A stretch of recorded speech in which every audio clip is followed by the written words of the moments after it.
Asmat Gurubhyo Namaha, Asmat Parama Gurubhyo Namaha, Asmat Sarva Gurubhyo Namaha. So we've been talking, last couple of days, we've been talking about samskaras, and it becomes very apparent that to perform a samskar in a very traditional and orthodox way, it's a very complex, can be very complex ritual, and it's made up of also smaller rituals, other beginning rituals, which we are learning bit by bit, like Vishvaksena Puja or Ganesh Puja, Punya Vachanam. There's many aspects to performing the whole ritual. What we want to do is, in the beginning, when we're learning, we want to concentrate on the main aspect, of the ritual. In other words, we have very limited time usually to perform to practically perform a samskar. So, and people have limited attention span, which we discussed. And so therefore we want to try to get to the main crux of the matter, the most important part of the samskara, and we want to emphasize that more than the preliminaries or the things which come at the end, the little details and things that come in the beginning and the end. So we want to try to find some ways of, at least in the beginning, when we know those preliminaries deeply and fully and by heart, we can do them perhaps a little bit more quickly. But until that time, we would take a long time to do those preliminaries and those ending activities. So better to do them in a very shortened form, taking the spirit of the activity, just as Srila Prabhupada, when he first introduced the doing fire sacrifices in ISKCON or yajnas, he started out with a very simple procedure, which is outlined. If anybody wants to see the original procedure, it's outlined in the Hare Krishna Handbook, ISKCON Press, 1970, page 95 to 97. So, and I can provide that for, I recently, someone on Facebook, an older Prabhupada disciple, because there are some people who they just don't want to upgrade.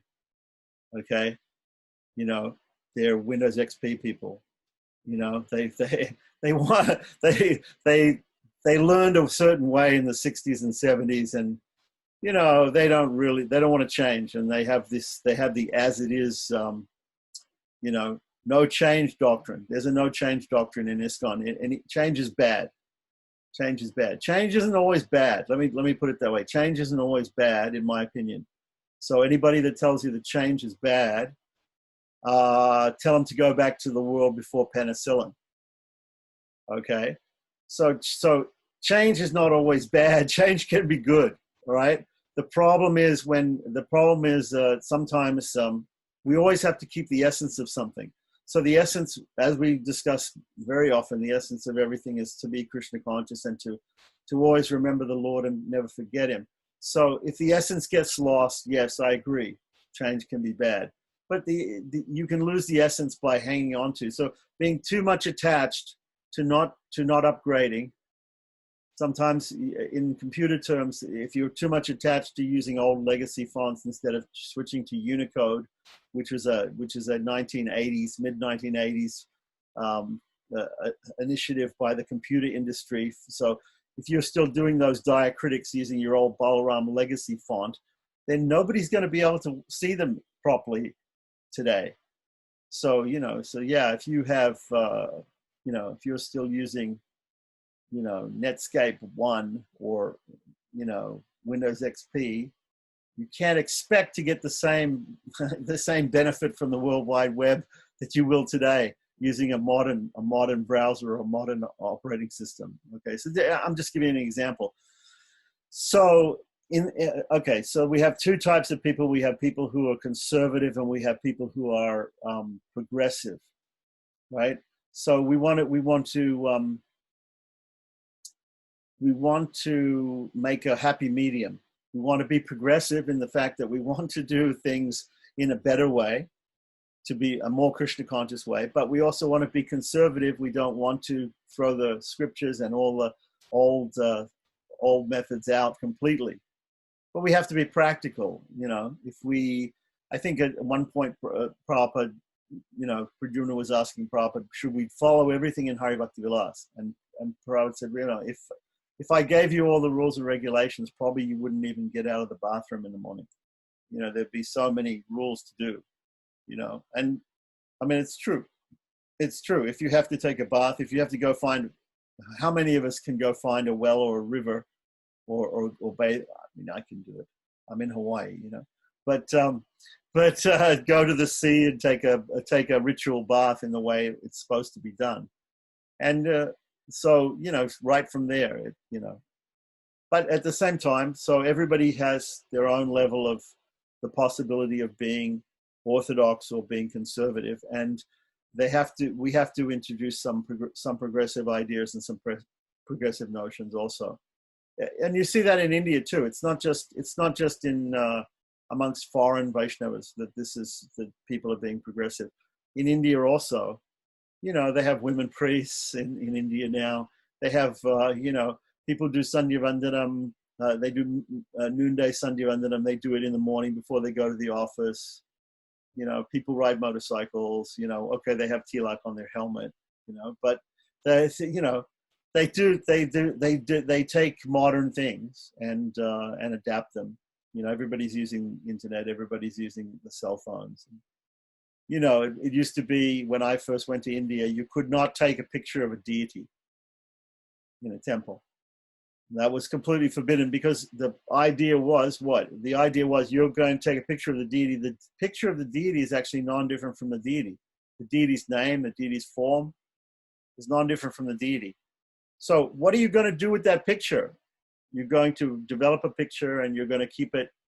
Where are you going to keep it? You're going to just keep it in a scrapbook?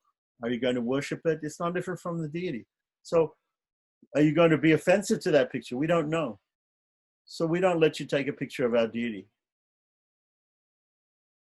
Even today, maybe in Tirupati, maybe they're still doing like that. But but nowadays and then you would go into temples a little bit after that. You would go into temples, there'd be big signs, no photography or no pictures allowed. Or then they would have, okay, you can take pictures of the outside of the temple, the architecture and everything like that. But when you go in the deity room to see the deity, you can't take a camera with you or anything. But nowadays, everybody is carrying in their pocket a cell phone. So everybody's got a camera right there with them. In the processions in Sri Rangam, everybody's used to be holding up their hands like this. Now they're holding up their hands like this, taking pictures and videos with the cameras. So things change. So something's changed for better, something's changed for worse. It's not that everything that changes is worse. We have to take advantage of things which are better. So anyway, there has to be according to time, place, and circumstance, we have to adapt. All right, so now we were discussing samskaras, getting back to samskaras. So we have the Satriya Sadhipika, which is quite a complex system. We have other systems like Apastamba, Bodhayana, different sutras of different Vedas. Apastamba and Bodhayana are Yajurveda sutras. We have Ashvalayana, which is a Rig Veda sutra. We have some other sutras. Methods of doing Vedic samskaras. We also have Puranic and Tantric or Agamic ways of doing samskaras. Many of these are described in the scriptures, and the procedures can become quite complicated. So if we want to begin to learn these things, we can learn them bit by bit. And probably we should try to decide which is the best system for us before we start learning it. Otherwise, we waste our time learning a system that we're never going to use. And then we'll not just what is good for us, but what is also good for the community that we serve. If we're a priest, where we're like, if you in your own family, if you're just doing ceremonies for your own family, then you can do whatever ceremonies you like. But if you're doing services for other people and they're yajamanas or sponsors, then you have to think about the community that you're serving. So if all the marriages you do are, Gujarati Indian expatriates, then you should probably know a little bit about the customs of Gujarati samskaras, Gujarati vivaha.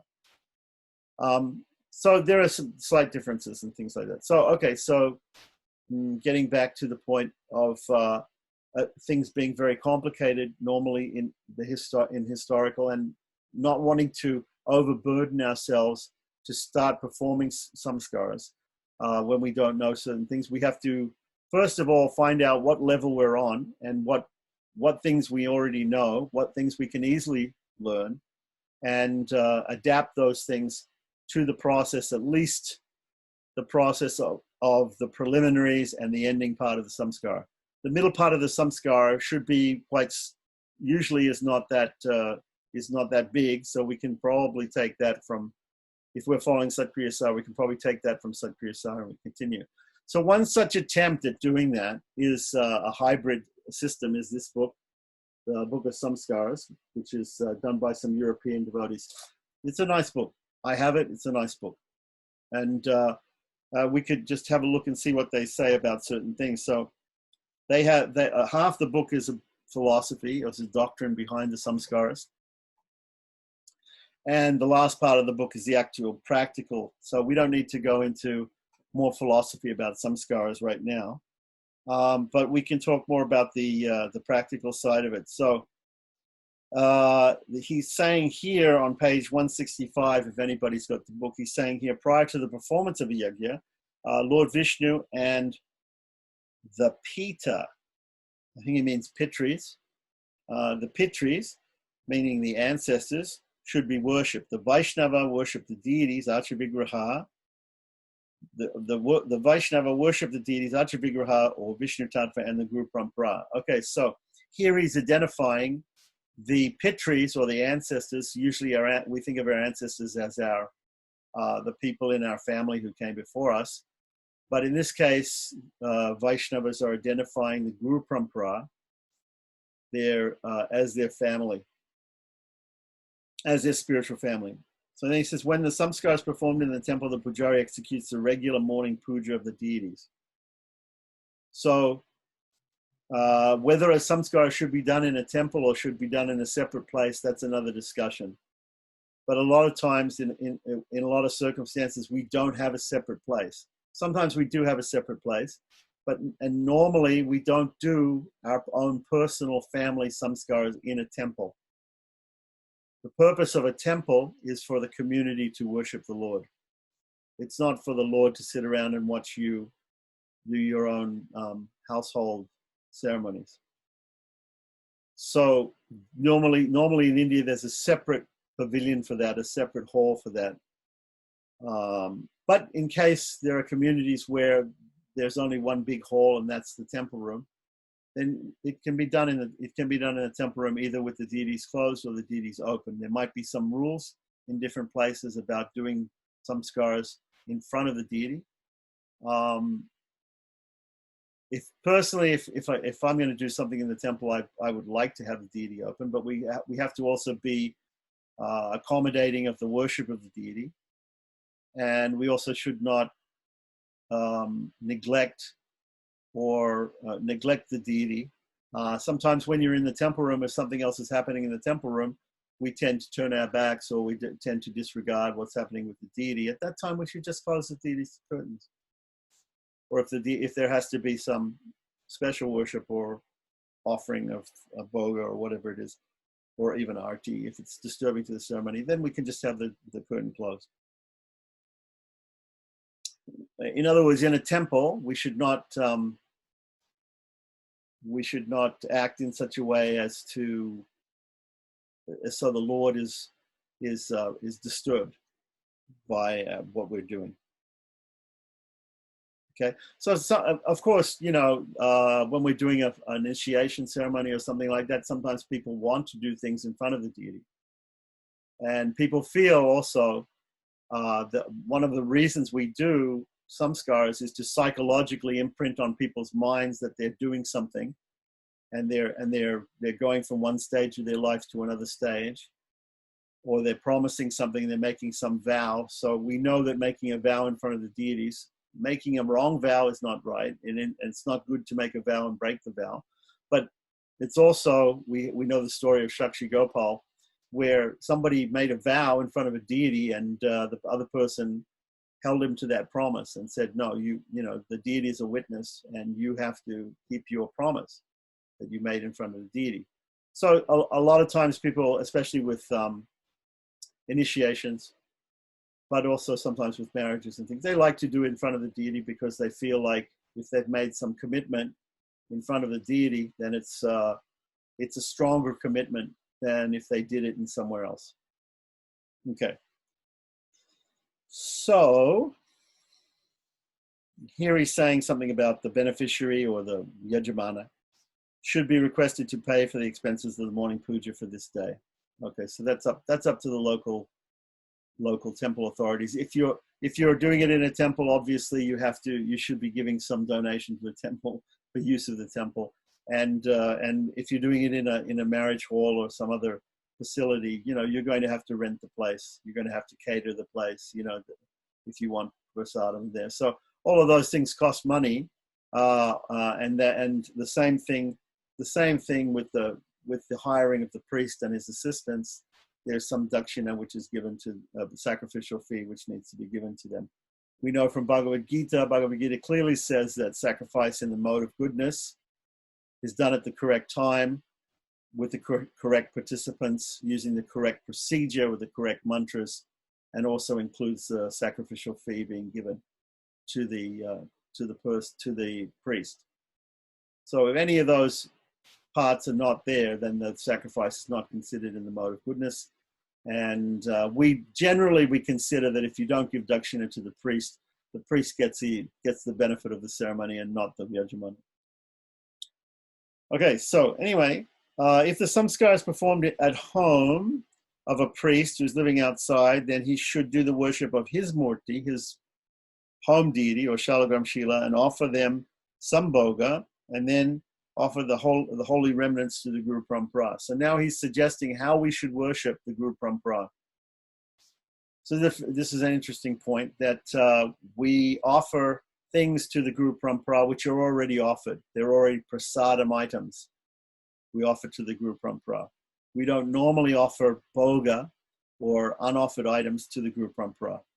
So the normal situation is, of course, we have to pray to the Guru Parampara. We have to pray to deities like Ganesh and Vishvaksena to get permission, and to the devotees all around, you know, the people who are attending the ceremony, to get their permission, anugya. When we say Saba anugya, the Saba is the assembled people, to get their permission to start the ceremony or to do the ceremony like that. But it's not that we fully worship them. You know, just like in the beginning, when you choose a priest and his helpers, you give them a small token, dakshina, you know, maybe €1 or $1, and then they take part in the ceremony, and then at the end, after everything's finished, they're fully remunerated. And the same thing with the bhoga and everything like that. The bhoga, anything which is fresh, has to be offered first of all to the Supreme, and become Krishna prasadam, and then can be offered to others. So normally we would offer prasadam in a descending order, considering the seniority of the Guru Parampara. But sometimes you'll see procedures where people, they worship the Guru, their Guru first, and then their Parama Guru. They should, you know, actually it's very interesting. Here's an interesting point. When we get up in the morning and we go to the temple, the first thing we do is we wake the deities. The last thing at night is we put the deities to sleep. So who gets woken up first? Guru gets woken up first. He gets woken up first because he's a servant. Who goes to bed last? Again, the Guru goes to bed last. So when you wake the deities, you should be waking Guru, Param Guru, like this, in an ascending order, till you wake Krishna. And then when you put the deities to sleep, you should be putting them to bed in a descending order. Servants always rise before the master and sleep after the master. So it's not correct that people do everything in the same order every time. We have to consider the situation. If the situation is waking the deity, it has to be done in the ascending order. If the situation is putting the deity to sleep, it has to be in a descending order. Even if we're thinking about doing pujas and things, we could think about, strictly speaking, I mean, sometimes we see this, oh, you should worship the Guru first, then you should worship Chaitanya Mahaprabhu, then you should worship Radha Krishna. Yes, and we see different padatis like Bhaktivinoda Thakur's Sankshep Archana Padati, which do like that. But in actual fact, if we think about it more clearly, right, if we go into more detail, we'll be worshipping the Guru only up to the point of after his bath and dressing. After we bathe the Guru and he's dressed and puts tilak on, then we'll go to the next person, Sri Chaitanya, then we'll go to Radha Krishna, then we'll fully do the worship of Radha Krishna, then we come back and offer the prasadam items like the garland or the food that's been offered to Radha Krishna to the other personalities again, going back. So the worship of the Guru probably is not going to be finished until the end of the worship of Radha Krishna also. That's another way of doing it. Of course, that may be impractical for you to do.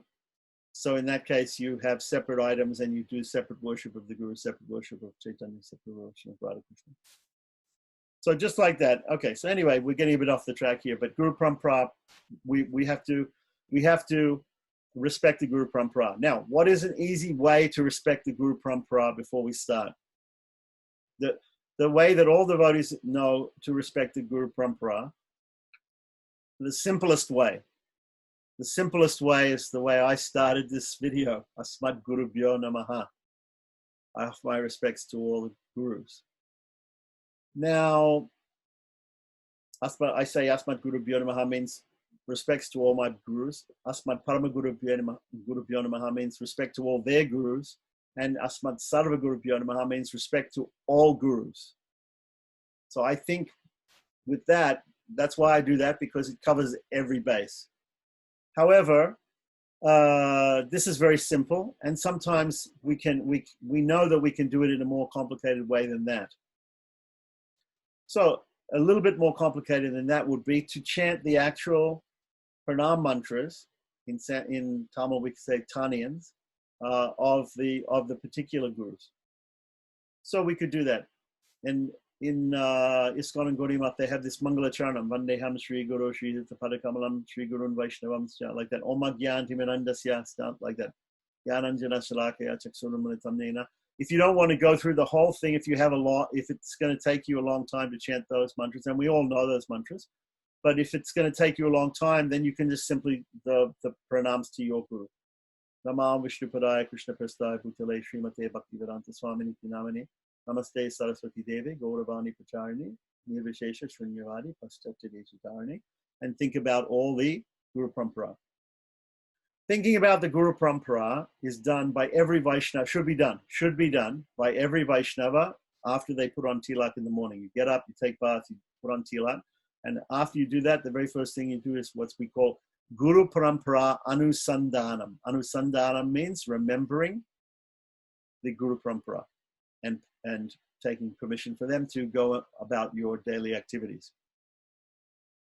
There are two ways of doing that. We can do that with the chanting the pranam mantras of each Guru, going back in an ascending order. We can also do that. So in terms of Sri Vaishnavas, they'll chant Sri Shaileshada Patram Dibhaktiyadi Guranavam Nitindam Bhanavam Vande Ramajamataram Lakshmi Nata Samarambam Nati Amanamadya Mama Smaracharya Pariyantam Vande Guru Paramparam, and they'll go on and on and on. Like that. Actually, I made a version of this for Srila Prabhupada. I changed that second mantra is Lakshmi Nata Samarambam, starting with Lakshmi Narayana. Samarambam means starting. Nata Yamuna, with Nata Muni and Yamunacharya in the middle. Asmadacharya, Mayacharya, meaning Ramanuja, the person who wrote this was the direct disciple of Ramanuja.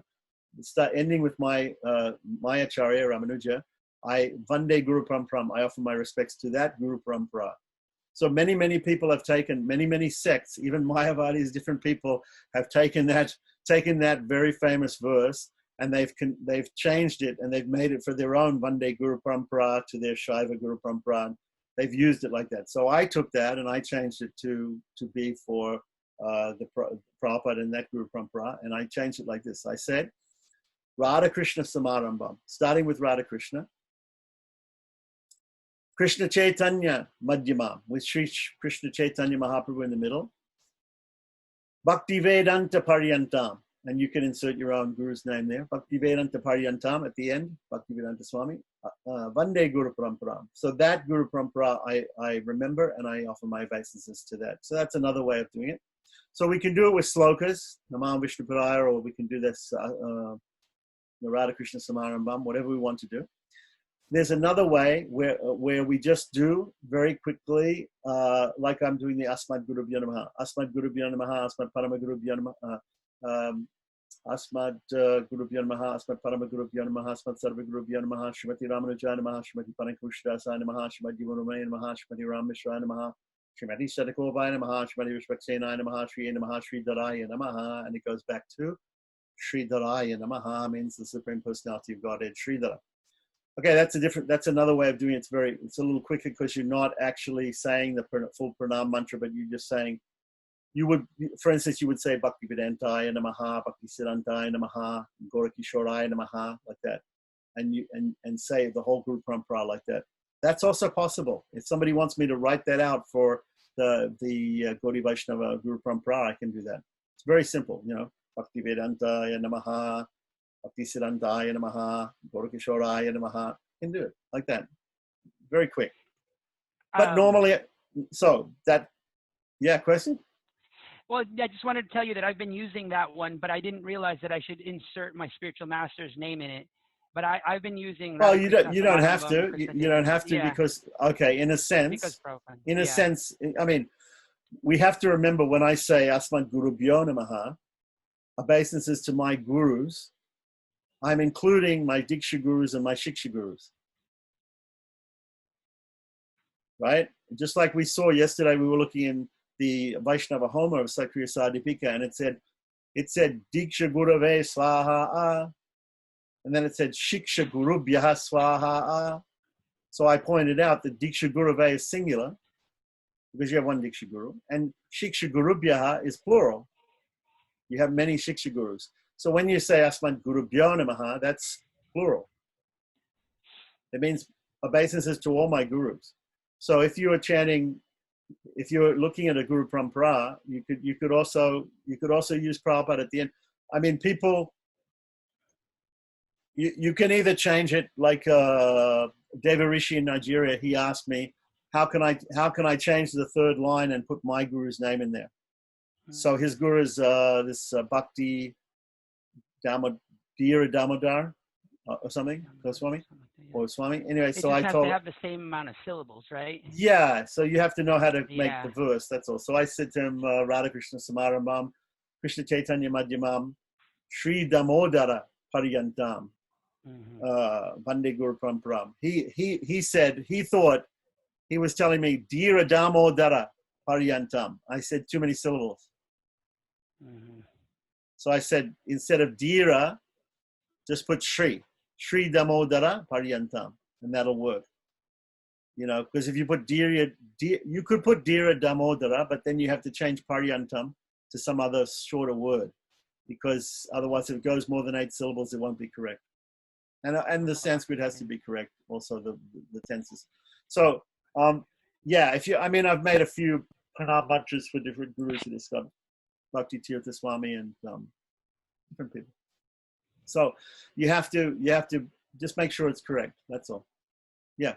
So 2 ways of doing it: in sloka form, pranam mantras, or in the like Namavali form. Om Keshava Namaha, Om Narayana Namaha. So Om Bhakti Vedantaya Namaha, Bhakti Siddhantaya Namaha, like this. Yeah. Gorakishoraya Namaha, Bhakti Vinodaya Namaha, Jagannatthasaya Namaha, like that. Yeah.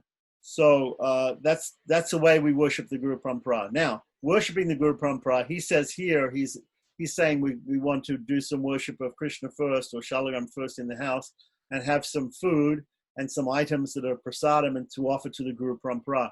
But I would say that's going to take a lot of trouble. That's going to take a lot of time. So to make everything simpler, I'm suggesting Guru Parampara Anusandanam. Just remember the Guru Parampara. You can do manasic puja, you can do puja in your mind, and just chant the Taniyans, so the pranam mantras, or this other method of chanting your respects to the Guru Parampara. And that's enough. That's permission.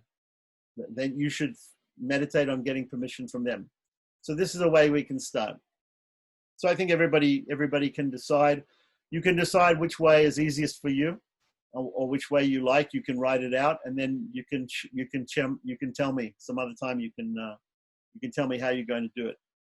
Okay, so I think that's quite a bit of a explanation just about the very first thing.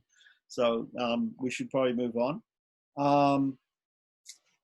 So that'll be enough for Sattviga Vriddhi Shraddha. Now he then goes on. He talks about his way of doing it, offering Mahaprasad to the different members of the Guru Parampara and everything like that. I think it's too complicated, personally. It's going to take you a lot of time. I don't know anybody who's got time to do all this in a very short samskara. Okay, so just the way I said, Guru Parampara Sandanam is enough. Going on to the next thing, if you're going to have an actual homa, and we discussed this in the last class, that sometimes you don't need a homa, you can do it without a homa, without a fire.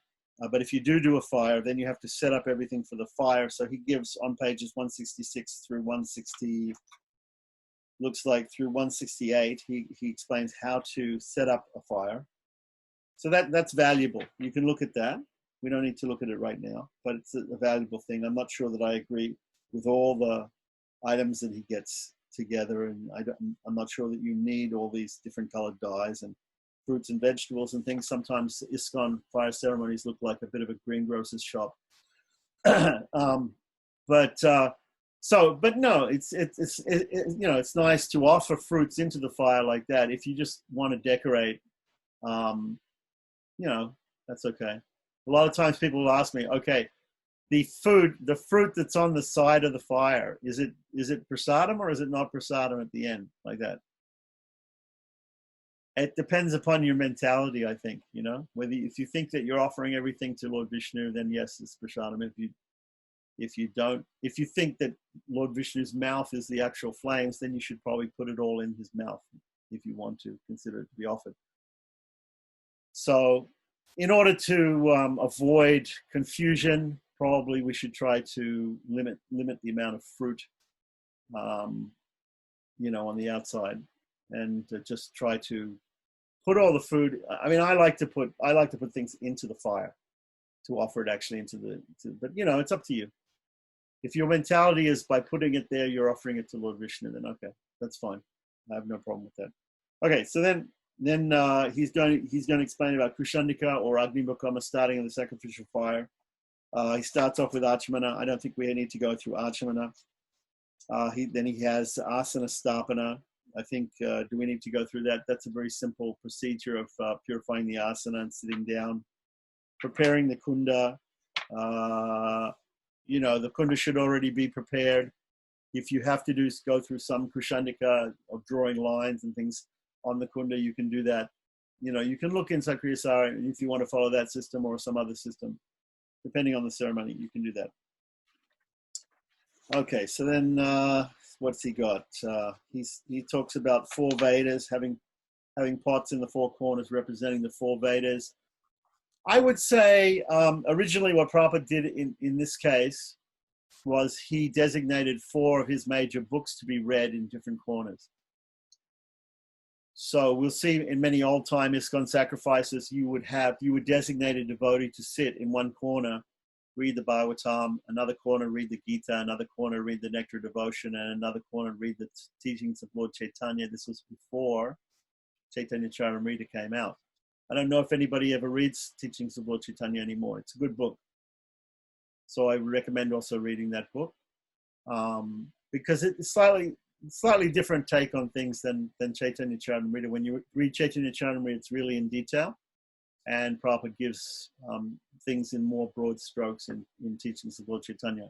In fact, read all of his books. You know, some of them are summary studies. I'm sure if he had been with us longer, he would have probably made Nectar Devotion full. He would have probably done the full Bhakti Rasamrita Sindhu. it's a summary study. Krishna book is a summary study of the 10th canto of Bhagavatam. So there's differences when you do a summary study than when you do a full translation with commentaries like that. There's a difference. So, okay. And you can see that when you read Krishna book, if you read Krishna book and the difference between Krishna book and reading the 10th canto. The 10th canto, there'll be a lot more information. Okay. So anyway, these 4 parts in the 4 directions representing the 4 Vedas, and in order to,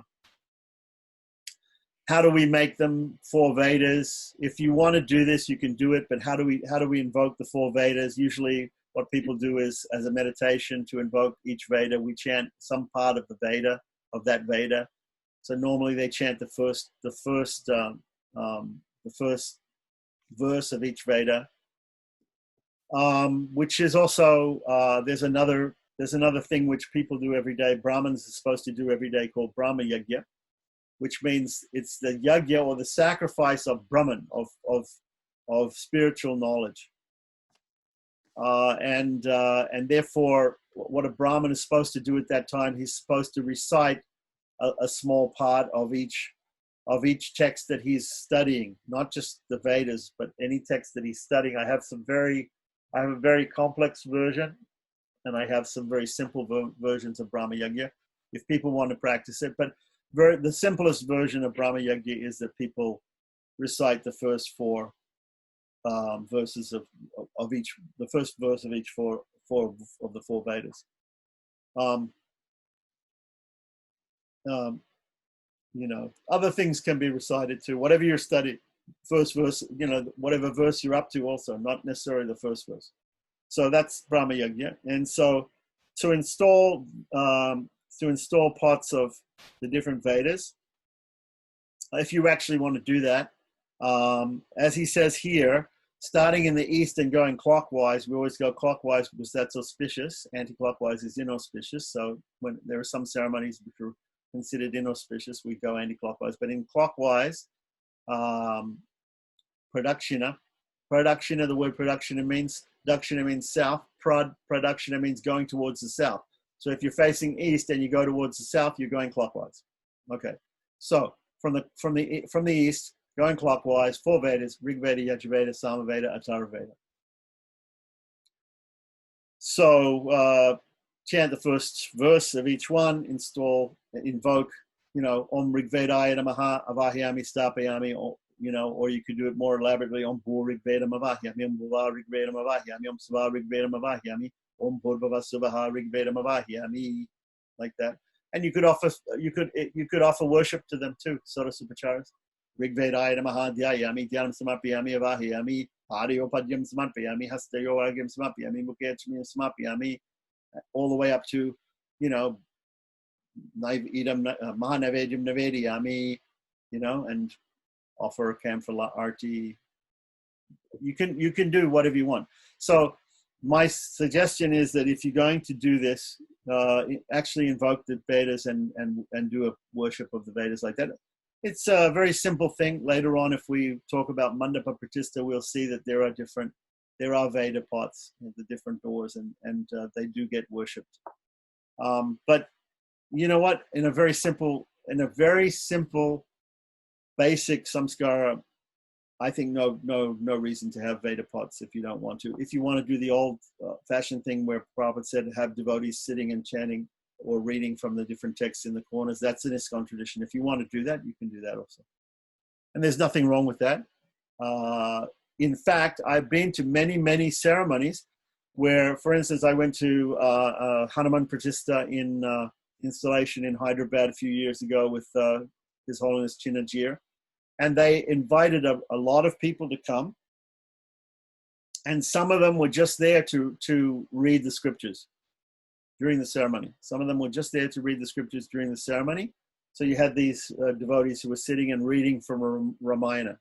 And they, throughout the 3 or 4 day ceremony, they had to finish reading the whole 25,000 verses of the Ramayana.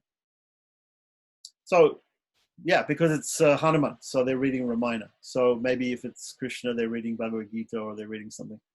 So according to the nature of the ceremony, the scripture being recited can be different, or you can have a conglomeration of scriptures like the 4 Vedas or like the Divya Prabandhas or whatever it is. Many different things. Okay, so that's that. Okay, so then then he starts talking about the actual Prasandika, drawing the lines on the fire. It's not so important so much, but it's a very simple, he's given it in a very simple way here. So that's page 175 to 176. If anybody doesn't have the book, let me know. I'll scan the book and I'll let you have the book. Hopefully they won't sue me for copyright infringement. So I won't, whatever. Anyway, we do these things. Okay, then he's got an alternative, simplified version where he takes a sloka from the Bhagavatam, 11th canto, 27th chapter, 7th verse, and he says, just do it like that. Then purifying the lines by taking a pinch out with a mantra, Agni Samskara, he says to get rid of inauspicious elements and chant some Swasti Vachana, and then he's got a Sankalpa. Does he actually light the fire soon? Okay, Agni Stapana. Okay, on page 180, Agni Stapana, he goes through some little bit of more complicated system of taking the fire and putting it in the Homakunda. He talks about Achamana with the Apavitra Pavitra Va mantra, which you can do with your yajamanas, the people you're doing the ceremony for, or you can leave that out. Then another way to do Achamana with a yajamana would be to use the mantras I've seen use the mantras from Sanyavandanam. So you would go Apo Histamaya Vavastano Jidratana Iti Patamam Maheranaya Chakshahi Yobashivatamola Saha Iti Tvitiyam Usati Riva Matraha Tasmadaranga Vaha Iti Tritiyam Pitva Jala Pitva, like that, and you tell them to sip 3 times. Yeah. Or you could just go Om Keshavaya Namaha, Om Narayana Namaha, Om Madhavaya Namaha. Or you can just say Shri Vishnu, Shri Vishnu, Shri Vishnu, and you should help the people if they're able to do Acharan themselves, but mostly a lot of people are not able to do Acharan themselves, so you just spoon the water into their right hand and have them sip it. At the end, put 1 more drop and have them wash the hand. It's probably too much for them to do all the Angavandanam, touching the different parts of the body. But if they're devotees and they know how to do Achaman, they can do that too, if they actually know how to do it. And this is, of course, if the yajamana is taking part in the ceremony. If they're just sitting there and watching you do everything, then it's not so important. Then he's talking about, we talked yesterday about Agni Avahana, or calling the different names of the Agnis. He's given a list here, which is quite useful on page 182, of all the different names for the different types of Homa mentioned in Sakriya Sargipika. And we discussed yesterday how to do that. So he's given the formula here, Om, and then a dash, and then Namagne Ihagacha, Agni Twam, dash, Namasi. So wherever the dash is, you just put in the name of the particular fire you're doing. And he says here, use of Ahana and Stapana mudras. We'll do a separate thing on mudras like that. And then he says, Prabho Kripaya Swagatam Kuru, which is a mantra coming from Arjuna Padadeep, or probably it's in Pancharatra Pradeep also, which means please come and be welcome here. So Avahanam is, of course, invoking the Agni, and Stapanam means to make him stay. Avahanam and Stapanam. It's enough. There are some other Sunny Rodini, there's some other mantras and mudras and concepts which we'll go into a different time, but that's a little bit more complicated. So then he says, at this time, the priests who are knowledgeable with nyasas should do some nyasas. So he suggests doing a hridaya, an anganyas with Gopal mantra. Okay. If people want to learn simple anganyasa and karanyasa, anganyasa means touching the different parts of the body to purify the body with the parts of the mantra. Specifically for Gaudiyas, that would be Gopal mantra. For Sri Vaishnavas, that would be Astakshara Om Namo Narayanaya mantra.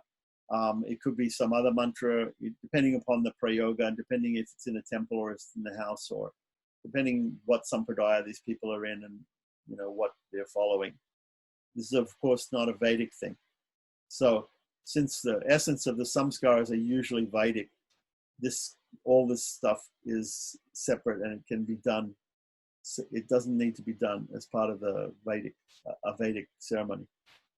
Normally, let's say we're going to do nyasa. In case we're going to do nyasa, we discussed there's different types of nyasa. Now in Hari Bhakti Vilas, there's a lot of different nyasas to do, and interestingly enough, I've been having a very interesting conversation with some people at the Jiva Institute in Vrindavan, Satyanarayana Das Babaji's place, about the role of nyasa and mudras and pranayam and these things in Gaudiya Vaishnavism. And according to them, Vishwanath Chakravarti Thakur, in his commentary on certain verses in Bhakti Rasamrita Sindhu, now remember, Vishwanath Chakravarti is at the beginning of the 18th century. So beginning to middle of the 18th century, or just in the close of the 17th century. So in the late 1600s, early 1700s. So a few hundred years, 200 or 300 years ago maximum, not at the beginning of the Sampradaya, but he is giving a commentary saying that those persons who are performing Raganuga Bhakti, there are certain things that they shouldn't do. And I will post that quote and those quotes for those people who are interested on the WhatsApp group. So, but things like the meditation on Rukmini and Dwarka, Ahangarupasana, which may be considered to be like Buddha Shuddhi, but maybe Buddha Shuddhi is done in a different way for Raganuga Bhaktas. Use of nyasa, use of mudras, even use of pranayam. It seems to be that Vishwanath Chakravarti is of the opinion that these things should not be done by Raganuga Bhaktas. Okay, so now then the question I made to them was, so does that mean no Gaudiyas do it? Or does that mean only Gaudiyas who are Raganuga Bhaktas don't do it? Or does that mean that all Gaudiyas should be Raganuga Bhaktas and therefore all Gaudiyas shouldn't do it? What do you mean by that then? And so their answer basically to me was, we know that we don't do it. We don't know. There might be other Gaudiya Vaishnavas who do it. Because I quoted to them, there was a book that Haridas Shastri, Satyanarayana Das Babaji's guru is Haridas Shastri. So Haridas Shastri commented on a book by Lochananda, a person called Lochananda, a Gaudiya Vaishnava, and it includes a lot of nyasas and things like that, and it has Chaitanya mantras and all sorts of things, and it's Gaudiya Vaishnava, right? So what is the use of nyasas in Gaudiya Vaishnavism and mudras and things like that is yet to be determined, just depending upon whether the person is doing some. Normally, now we're talking about Vedic samskaras. So Vedic samskaras they're not normally part of Raganuga Bhakti. So may I just ask? Yeah, but neither are mudras.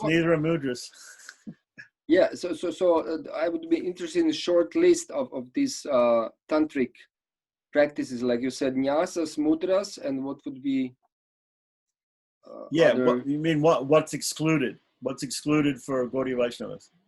No, just what would be the tantric practices, because now here it's mixed in this prayoga. Yeah, it's mixed in this prayoga. Yeah, it's actually Vedic ritual, but they are putting tantric, so like nyasas, mudras. Normally, when we see in South India, normally what it is, if we go to an Upanayanam or if we go to any other Vedic samskara, we cannot tell a difference normally between a Smarta, a Madhva, or a Sri Vaishnava doing the same Vedic ritual, right? The only difference that we'll perceive is in the Sankalpa. When they do the Sankalpa, they'll say, I'm doing this for, the Madhvas will say, Mukhya Prana Antagata. They'll mention Hanuman Mukhya Prana as pleasing to Mukhya Prana and to Krishna. whereas the Sri Vaishnavas will say it's either for the service and Bhagavad Kankarya, Bhagavad Agyaya, or they'll say Bhagavad Prityatam, and the Smartas will say Sri Parameshvara Prityatam. They'll be very general, and they'll say it's for the Supreme Lord, whoever we think that is at this particular time. The Advaitins, they say Sri Parameshvara Prityatam. So immediately you hear the Sankalpa, you know who's doing it. I mean, obviously, if you look at the people, you can see the tilak, and you can see that they're, Madhvas or Sri Vaishnavas or Smartas. But let's say you're just hearing the mantras, you won't hear a difference normally. There won't be much difference in the ceremonies. Now, there are some things that each sect adds perhaps to the Vedic ceremonies. For instance, in the Sri Vaishnava wedding, at the end, they have some customs like this thing Vanaramayaram, which is some songs in Tamil that Andal wrote about her wedding to Lord Vishnu from the Divya Prabandham. So they'll chant that, and when they play with coconuts, when the bride and groom are playing with coconuts at the end of the wedding. So that'll only be in a Sri Vaishnava wedding. Obviously, Madhvas and Smartas, they don't care about the Divya Prabandham or Tamil or whatever. So there might be a few little things that are added here and there by the different sects, but in general, a Vedic samskara is a Vedic samskara. It's done according to the Apastamba Sutra, Bodhayana Sutra for Yajurveda, or for Ashvalayana Sutra, or whatever, Paraskara Sutra for Shukla Yajurveda, Ashvalayana for Rigveda. It's done according to the Veda Sutras, according to the text, and there's very little difference, only the Sankalpa. So we don't see a difference. Here, he's mixing in some things, but that's okay. It can be done because we know the samskaras ultimately we're doing to worship the Lord as Vaishnavas. We're doing all these things as a worship of the Lord. It's not that we're only doing them for our own sake. We're doing them for a few different reasons. We're doing them to worship the Lord. We're doing them to set an example for other people in society. But basically, everything we do as Vaishnavas is service to the Lord. So even this thing is a service to the Lord. For instance, when Amara got married in, it's an interesting story. When he got married in Sri Rangam, he married his wife in Sri Rangam. They're both foreigners. So somebody has to give away the bride. Somebody has to give away the bride. Her father's not there to give her away to him in marriage at the Kanyadan. Kanyadana means giving away the bride. So Murli Bhatta, who is a great Vaishnava Archaka there, son of Rangaraj Bhatta, he volunteered to step in as the father and take the place in loco paternus, we say, in the place of the father. Sorry to quote Latin for you, but in loco paternus, we say. So in the place of the father, he sat in there and he gave her away. So he has to do, there's some mantras that he has to do. Now he's a Vadagalai Sri Vaishnava, and the Vadagalai Sri Vaishnavas, what they do is they have a certain thing. Whenever they do something, they have a prayer that they say before and after they do it, saying, I'm not doing this and I don't want any benefit from it. It all goes to the Lord, and he's doing it through me. And that is called Sattvika Tyaga mantra.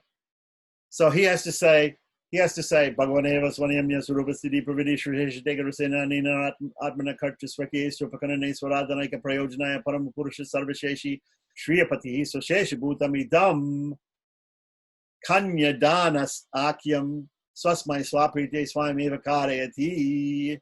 He has to say that. Before he gives her away in marriage, he has to say, I'm not doing it, the Lord's doing it, and the Lord's doing it for his own purpose, for his own enjoyment. He's giving her away through me. And I don't want any benefit from that, because the benefit for giving away a daughter in marriage is a very great benefit. It's a very great punya in the Hindu scriptures, in the Dharma Shastras. That's like one of the biggest punyas you can do, is to give the daughter away in marriage. And not giving her away in marriage is a big sin. Opposite, right? So anyway, so he had to go through that. I just noticed, well, because I was at the ceremony, so I noticed that he was doing the Sattvika Tyaga for giving her away in marriage. So the point I'm trying to get back to the point is that the whole ceremony, we may think people are getting married and it's for they're doing it because they want to sanctify their marriage and it's their own benefit. It's for their own punya and their own benefit that they're doing it, or for the benefit of their progeny, because obviously they have to get married if they want to have children. If they want to have pure children, they have to get married, and then they have to do Garbhadana properly, and they have to do everything if they want a pure lineage. Yes? So you may think they're doing it all for themselves, but actually they're not doing it all for themselves. If they're Vaishnavas and they're actually thinking about it, they're doing it for not only the benefit of society, but also the benefit it's actually God doing it through them for his own purpose, for his own purpose. So and all they give up all the fruit of that to the Supreme Lord. Whereas smarters and other people, they think that we want the benefit, we want the punya. But Vaishnavas never think like that. They never think they're the doer. They never think that they want the result.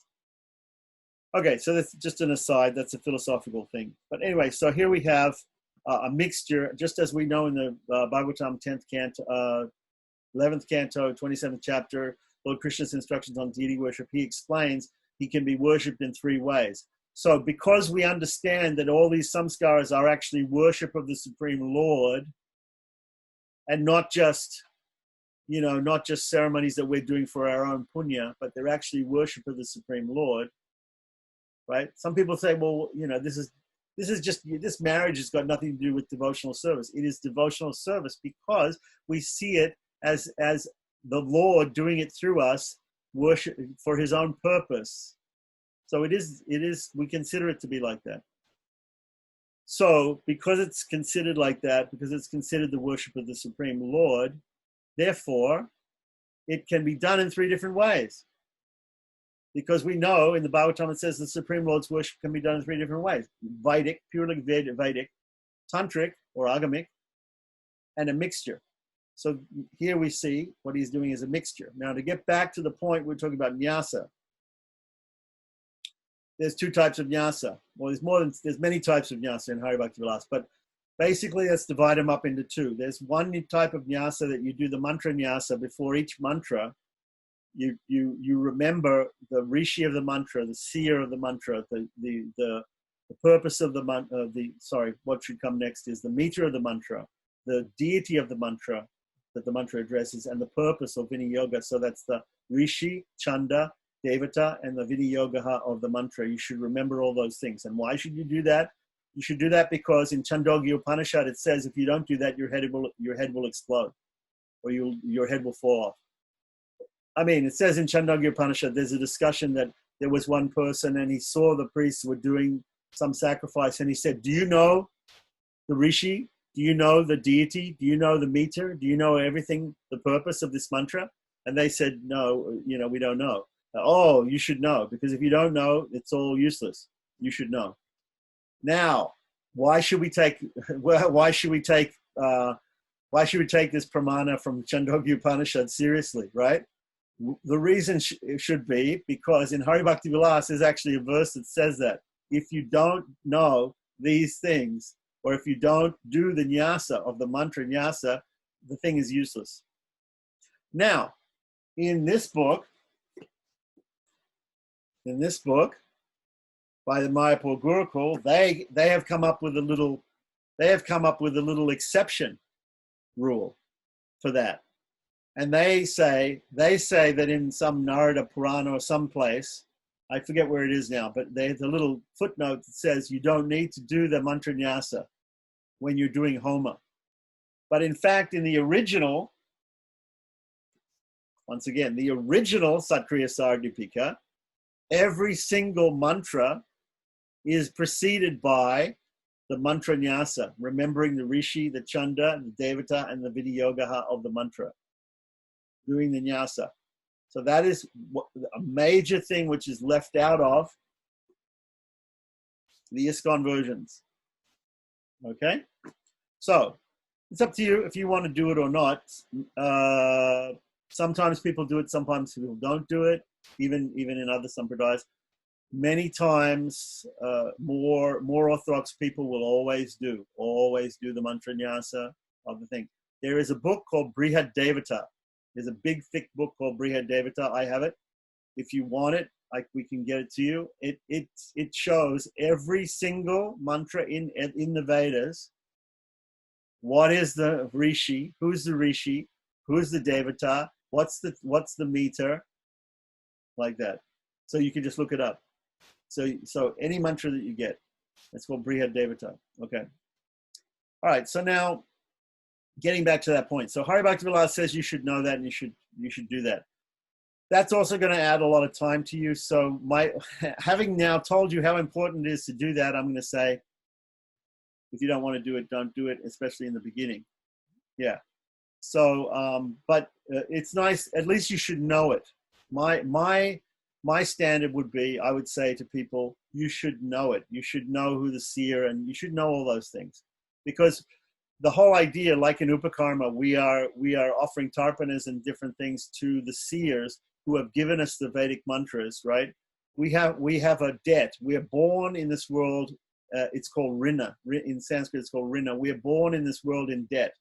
We are in debt to our parents for our body. We are in debt to the devatas for the water, for the food, for the air that we breathe. We are in debt to the sages for the mantras of the Vedas by which we live our life and perform our ceremonies. So that debt to the sages has to be repaid, at least by remembering them. At least by remembering them, if not worshipping them. So the Upakarma is an offering to the Navakanda rishis, right? We're offering to the devatas. Okay, so anyway, getting back to the point of nyasa. Okay, so there's two types of nyasa in that sense. There's that remembrance of the Rishi Chanda Devata and Vidyogaha. And then there's other nyasas which are more complicated, where we're touching lots of different parts of the body, Anganyas, and the hands, Karanyas, right? So Anga and Karanyas, they're more complicated. If say to me that you don't want to do the Anga and Karanyasas, that's fine. At least remember the parts of the mantra nyas for each mantra. Okay, so it's a bit of an open question as to whether Gaudiya Vaishnavas perform any of these nyasas or the complicated nyasas, but I think at least they should remember if you're going to use a mantra, you should remember where it comes from, right? Like we could ask devotees, Hare Krishna mantra. I ask you now. Hare Krishna mantra is so important in Gaudiya Vaishnavism. Who is the seer? Who is the rishi of the Hare Krishna mantra? Narada? Nope. Anybody else want to guess before I tell you? Brahma, correct. Good one, very good. Because it's there in Kalishantaranya Upanishad, it's a conversation. We say in Sanskrit, samvade, in the conversation. Samvada is a conversation. Vada means to speak. Samvada means, it's like Sankirtan means people coming together and doing kirtan. Samvada means coming together and speaking, right? A conversation. So samvade means locative in the conversation between Brahma Narada Samvade. Brahma Narada Samvade, in the conversation between Brahma and Narada in the Kalishantaranya Upanishad, the Hari Rama or Hari Krishna, whatever you want to say, mantra is there. So the rishi of the mantra is Brahma. Okay, good. So we know the rishi. What's the chanda? Who knows the chanda? The meter. Okay, I'll give you a hint. There's 7 chandas, 7 major chandas. There's many chandas in Sanskrit, but there's Briyati, what was it? Anustub, Briyati, Tristub, Jagati, Anustub, Briyati, Pankti, Tristub, Jagati. There's some choices right there. It's one of those. It's Anustub. Gayatri. It's Anustub. No, not Gayatri. Not Gayatri. Wrong. Okay. What is Gayatri meter? Gayatri meter is usually three segments of 8 syllables, right? Right? Narayanaya vidmahe vasudevaya dhimahi tanno Vishnu prachodayat. That's 3 times 8, right? Bhagavad Gita slokas are called Anustub. Anushtub. Actually, it's the word sloka itself means Anushtub, but we use it sometimes for many verses. But Anushtub. Anushtub means like the, what do we know? There's another famous Anushtub mantra we know. Here in Nitai must know this mantra. Anushtub mantra, do you know it? Ugram Viram Mahavishnum, right? Ugram Viram Mahavishnum Dvalantam Sarvato Mukam Mrasimham Bhishanam Bhadram Mrityum Namamiyaham, right? 4 lines of 8 syllables. Anushtub. That's Anushtub. Okay, so Rishi is Brahma, Anushtub Chandaha. Who's the Devata of Hare Krishna Maha Mantra? I think that's easy. We can just say Shri Krishna, right? Right? Okay. Or maybe somebody wants to say Sri Rama, if it's the Hari Rama Maha Mantra. Rama, Krishna, Rama, Hari, these are the Devatas, right? And what's the Viniyogaha? The Viniyogaha depends upon how you're using it, right? Right. So the Viniyoga would be to get the purpose of chanting it would be to get prema or to get moksha or to whatever purpose you're using it for. So these things are usually remembered before we do the japa of any mantra. So here in the original Satkriya Saradipika, every single mantra has a mantra nyasa to go with it in the beginning. What the Mayapur people have said is that they say that they found a rule somewhere in another book, in another shastra, which I haven't been able to find yet. But if any of you are listening out there, if you can show me actually where that pramana is, I'd be very happy to see it, that you don't have to do that when you're doing homa. We might note that they don't do it for any of the mantras, not just the homa mantras. They don't do it for any of the mantras in this. So they give a pramana that you don't need to do it for homa mantras, but they don't use it for any of the mantras, not just the homa mantras. So that's a little bit inconsistent, in my opinion. So, but it saves time. It saves time. So in order to save time, we should know those things. We should know the seer. We should know the devata. We should know the chanda of each mantra. We don't necessarily have to go through the nyasa and do it. But if you do it, you can. It's not wrong. It's not wrong, unless you're a Raganuga Bhakta, and then maybe you think it's wrong. I don't know.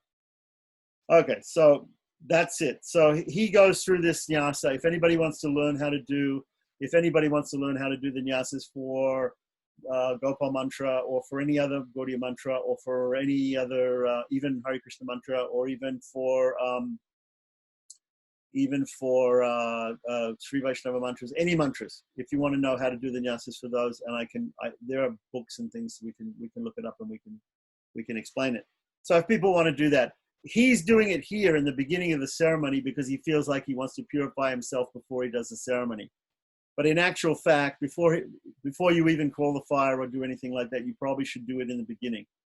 After you do Achamana, before you even start the ceremony, you could do Bhuta Shuddhi, where you purify the body with mantras and meditation before you start. You could do it even before you come to the sacrificial arena. You're going to do it as part of your daily worship anyway. When you do your daily worship, you're going to do Bhuta Shuddhi.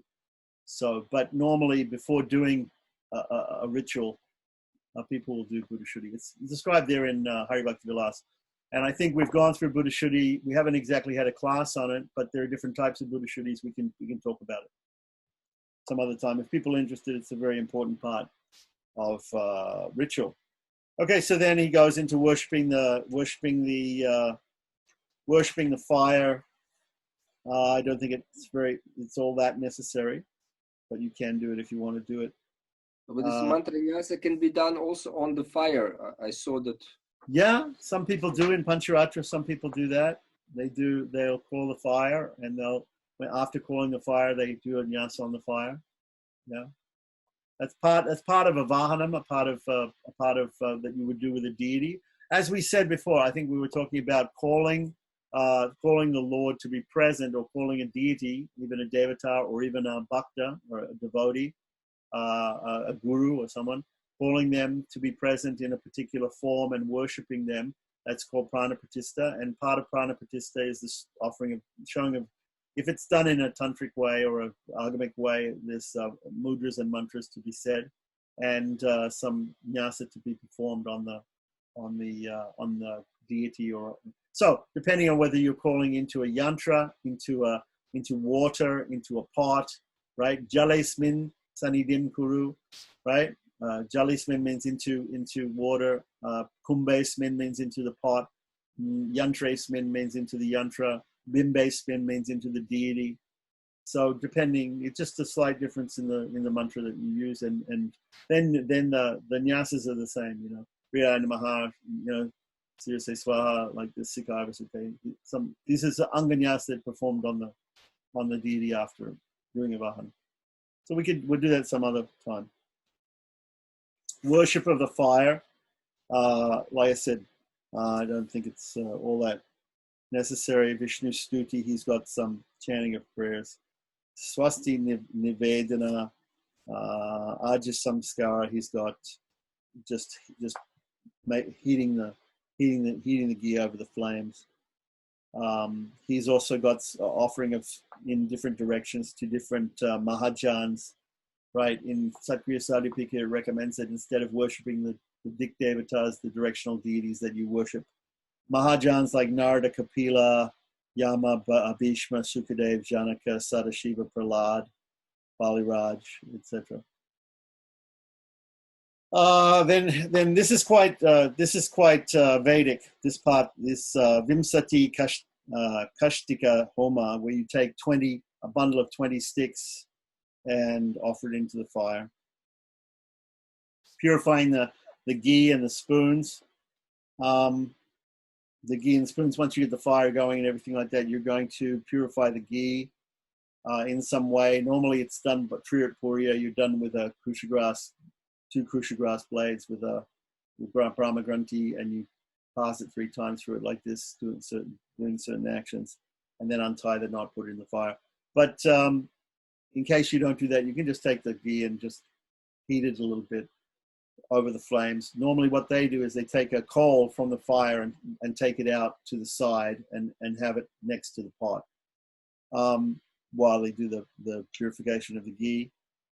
Purifying the spoon is normally heating the spoons over the fire and then touching the spoons with kusha grass, with the kusha grass mushti, a bunch of kusha grass, touching the tips to the tip of the spoon, the middle to the middle of the spoon, and the ends to the end of the spoon, and brushing the spoons. It's just it's really a practical thing. You know, you got the spoons, you're brushing them, you're heating them, you're brushing them clean. Yeah. Offering water around the fire. He's doing that according to. They don't really have. Are they putting kusha grass around? Yeah. Are they? Okay, maybe not. Okay, anyway. I'm just wondering if there's any substitute for kusha grass in the West. Because you can find some long reed, some long grass, or you can bring it from India. There's probably some long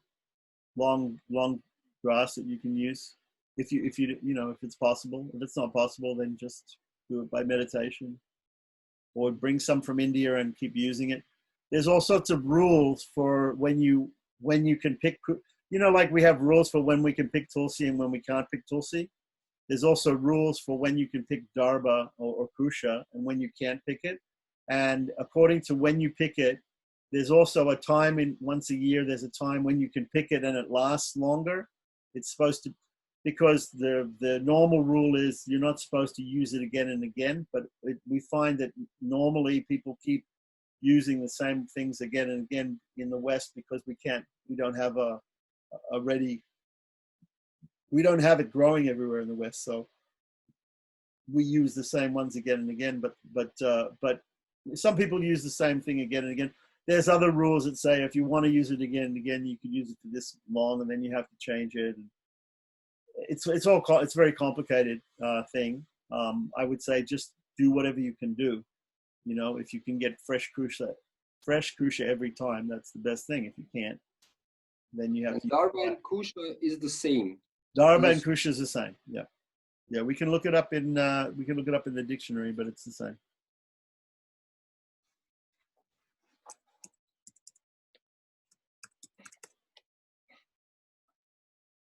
We can look it up. Okay. Anyway, then he just says Mahavyariti Homa, right, to start with, and then after Mahavyariti Homa, then he says go to the particular samskara, do the main part of the samskara, and then come back and do the Udicha Karma. So let's talk about the Udicha Karma then, because we've already talked about Anaprasana as Prashna as the paradigm for the middle part, the pradhana part of the samskara. So the Udicha Karma he's got here on page 188 going forward, and he talks about, basically he's talking about doing Mahavyariti Homa and then doing some sort of Vaisnava Homa, and he gives a very simple one here. So if you want to adopt this simple one, you can, in case you don't want to do the whole. Okay, so I just looked up in the dictionary here, and it says Darba. Under Darba, it says name of grass. Oh, and it actually says here different from kusha. Okay, a tuft or but the primary meaning is a tuft or bunch of grass, especially kusha. And then another meaning is a different type of grass, not kusha. So but in the sense that we're using it, it's kusha grass. So let's look up kusha then. Kusha, under kusha, we're looking at sacred grass used in certain religious ceremonies, and it gives the Latin name of the grass, and the Latin name of the grass here seems to be different from the Latin name of the grass back there. So we would suggest that maybe there are two different types. But in essence, in South India, they don't make a distinction. So it may be that there are two different types, but we don't know exactly. What happens today is that everybody uses the same thing. So here, getting back to Vaishnava Homa, he's done a very on page 189 of the Purple Book, he's done some very simplified Vaishnava Homa, which is basically just the Guru Parampara, going back to Lord Chaitanya. Okay, and then he gives some interesting, a few mantras. These are called Chamashwarpana mantras. Chamashwa means forgiveness. Arpana means to give forgiveness. Please give us forgiveness. And we probably know these mantras from deity worship. Mantrahinam, Kriyahinam, Bhaktihinam, Janadana, Yapujidam Mayadava, Paripuram Pranastume, Aparada Sahasrani, etc. Padigyatava Govinda. Probably people are familiar with these mantras. Hinam means mistake. So if we made a mistake in the mantra, we made a mistake in the kriya, in the procedure. If we made a mistake in the bhakti hina, we have no devotion. So we have no devotion, we made mistakes in the mantras, and we made mistakes in the procedure. Please forgive us. And then the second one says, Aparada Sahasrani. We committed 1,000 or more, thousands and thousands, it means unlimited offenses when we did this. Please forgive us for that too. Chamashwamanusudana. Forgive us. Pradigyatava Govinda Name Bhakti Pranasati. Yes. So please forgive us. Yeah, so all this sort of stuff. This is called Chamashwarpana Stotras. Normally we just chant the prayers. He has made that into the Prayaschitta Homa. So Raghunath, that Prayaschitta Homa that we saw there, that was quoted from Taitira Aranyaka or Manarayana Upanishad, instead of that, he's put it here. He's taken the Chamashwarpana Stotras, which are not Vedic mantras, and he's just added Swaha to each one. And used it as an offering into the fire. Whereas normally what we would do is we would just chant them. We wouldn't offer into the fire for that. So that's what he's done as a Prayaschitta Homa. And then a Purnahuti, the Purnahuti he has taken from the original Hare Krishna sacrifice that Prabhupada made up with using Namo Brahmanya Devaya Gomaranya Hitaya Cha mantra. and then Swaha, and then Purnamada, Purnamidam, Purnat, Purnamadachite, let everything be complete. And you might notice that even in India, sometimes they chant this mantra. There's a special Purnahudi mantra. Punahutim Jahomi, like this, Sabai, I forget what it is, but anyway, it's there. And many times people also add this one, Om Purnamada Purnamidam, as well, even in India.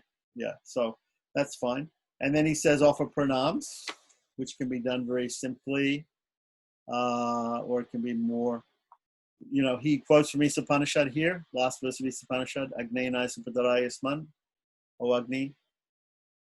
O Supreme Personality of Godhood is powerful like fire. And as I said, that's also used by some people, many people at the end of a sacrifice. It's there in Prayogas. Agnena, that Sri Isa-Upanishad, in fact, it's the last verse of the Shukla Yajurveda. The Isa-Upanishad is the only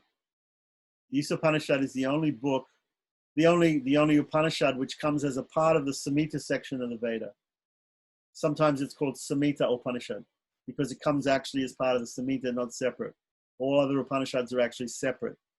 They're Upanishads. But this one comes as part of remember I showed you the book I have? This is Yajurveda Samhita. This is Srimad Vajasanei Madhyandina Shukla Yajurveda Samhita. Yeah? So in this book, if I turn to the last page, it'll be the last verse of this Upanishad. The last 18 verses in that book is Upanishad. So sometimes people chant that also at the end. And then he says releasing the fire. So he has a type of visarjan, simple visarjan, which he does, and he names the fire and says swastanam gachantu. Gachantu means go. From this place, swastanam gachantu, go from this place. And then he says Om Bhurbhavaswa Om, or Om Bhurbhavasubaha Om. Go wherever you like in the three worlds, basically, is what he's saying. And that's how he finishes off. Then he mentions there's a Shanti mantra which is there in Sakriya Sargapika. Dhyao Shanti, Antariksha Shanti, Prithivi Shanti, Apa Shanti, Vayu Shanti, Teja Shanti, Osarya Shanti, Shanti, a lot of Shantis for peace. And he chants that one. That's also from Vajnana Samhita, which is Shukla Yajurveda. That's from 36th chapter, whereas the Isa-Upanishad is the 40th chapter. There's 40 chapters in the Shukla Yajurveda. Okay. So then after that, he says, give dakshina to the priest. And as we said, the priest should accept the dakshina. The people should give the dakshina on a tray with some fruit, some betel nuts, some betel leaves, and some other items, whatever items. And then there should be also the money, some dakshina, some actual money. And depending on what it is, I mean, I was with Sampakumar Bhattacharya, sometimes they would give him gold bangles. He showed me, he had this ornament with a yali on it, a gold one that he would wear on his arm. So also Rami, if you talk to Rama Ramanujacharya, my friend in Australia, he does a lot of things, he does a lot of ceremonies, and he says, when you go to the ceremony, you got to wear a lot of gold. As a priest, you go and you dress up and you wear a lot of gold, and then the sponsors know that they have to give you proper dakshina because they see you cutting that profile, and they say, okay, this guy, he's a professional. He needs to, yeah. In other words, dress. What do we say? That you should dress for the position, right? If you're going to interview for a job as an investment banker, you don't go wearing shorts and t-shirt, right? You go dressed up, right? When you go, like formal. So dress the part, you should impress people, right? Right? What do they say? Does the Pope wear a funny hat? Yes, he does. Why does he wear that funny hat? Because he's got a whole, when you go to the church, you see the bishops are all wearing the robes and so don't show up to be a priest at a ceremony looking, like you just stepped out of the shower or you just got up in the morning, look good. And so Ramanujacharya, he used to impress upon me because somehow or other, I don't like wearing jewelry. Okay, I'll tell you right now. I have a gold Pavitra ring, and I have things. So occasionally, I'll put on the Shankachakra clip-ons, and when I did the installation in Florida, and put on the gold rings and stuff. But normally, I don't like to wear jewelry too much. So, but he said no. You have to cut the profile, and you have to show. Dress for success is what they say. Okay.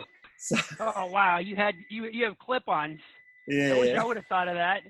I pierced my ears just because of the Shankachakra earring someone gave me. My wife says I'm a wimp. What can I say? What can I say? I'm just not. I don't know. I'm not into all these things. Some people do so many things. You see Amara. Some people they have what do they have? You see Charatma and you see Amara. They have Dasavatara tattooed all over their bodies. Like they're walking deities. These people. No, seriously, they're people see them. You have to respect them because they're not just carrying the Lord within their heart. They're carrying the Lord. They're walking deities. They're walking deities basically. So, yeah. But, Vaishnavas do have we have the Shankachakra branded. That's enough. That's enough for me. Wait, we couldn't see it. I want to see that. Okay, so there's... it's hard to see it. I can see it a little bit. Chakra? Oh, that's the conch. That's the conch. Yeah. You got the... Ye kanta lagna tulasi nalina. Couldn't see the chakra. Okay. See the chakra.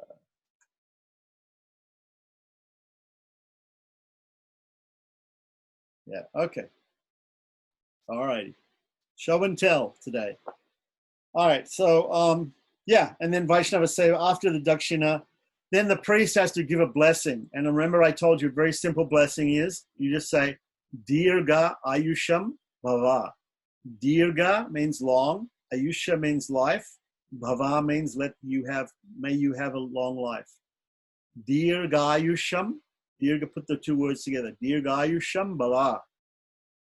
If you want to learn more complicated blessings, you can learn how to tell them that they're going to have have lots of cows and lots of wealth and lots of children and all this sort of stuff.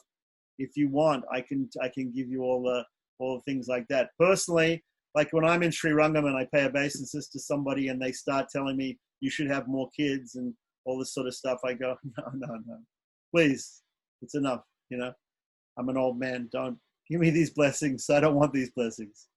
Okay.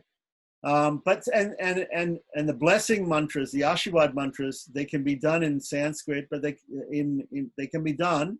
You can tell them what they mean also. And there's different ways of chanting the Vedas. Who knows what this is called? Have you ever heard this? There's a thing called Astavikritis. So Astavikritis means there's 8 different ways of chanting Vedic mantras. The same Vedic mantra can be chanted in 8 different ways. So normally we just chant it what's called Samhita Pat. Pat means lesson. A pat means a lesson, or it also means a method. In this case, pronunciation, a pat. Okay. So Samhita Pat is when you say something straight through, right? So if for instance, I'll give you an example. There's a mantra, Tat Yajaman Han Sarvan Kaman Avarundate. If I chant it like that, it's just straight through. It's called Samhita Pat. Tat Yajamanan Sarvan Karman Avarundate. So you get a benediction. You get one type of benediction by saying a mantra in Samhita Pat. You get more benedictions. Maybe you get 100 times or 10 times or 100 times more by saying it in a different way. And finally, the 8th way is the most difficult way. It's called Ganapat. And imagine in the mantra that each letter and each word in the mantra is designated by a letter, like A, B, C, D, like four or five words, A, B, C, D, E, like this, right? So when we say Samitapat, we say A, B, C, D, E, right? When regularly we just go Tatyajamanan, Sarvan, Kamana, Varundate. Yep. Or if we break up the words, break the sandhi between the words, that's called Padapat, word order. So it's like word for word. Like when we have a class and we say the word for words of a sloka, we break up the thing. That's called Padapat. So first one is called Samitapat, second one's called Padapat. Then there are some other ones, Jatapat, Rekapat, Dwajapat, right? There's all these different types.